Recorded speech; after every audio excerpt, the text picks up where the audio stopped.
Syudaralun, Komandan Denhub Rem 012 Letkol CHB Yudi Suhardi didampingi Wadan Denhub Rem 012 Mayor CHB Teguh Widodo beserta anggota Denhub Rem 012 melaksanakan karya bakti pembersihan kuburan massal tsunami di Desa Ujung Fatihah, Kecamatan Kuala, Kabupaten Nagan Raya, Kamis 6 Januari 2022.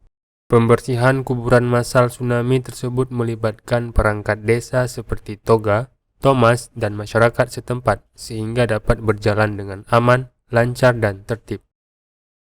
Karya bakti ini bertujuan untuk membantu masyarakat membersihkan kuburan sekaligus menjalin silaturahmi personil Denhub Rem 012 bersama perangkat desa setempat.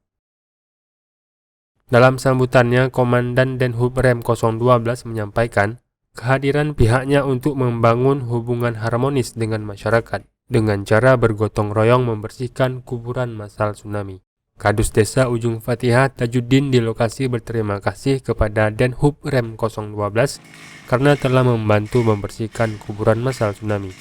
Kegiatan ini ditutup dengan berdoa bersama kepada para korban tsunami 2004 silam.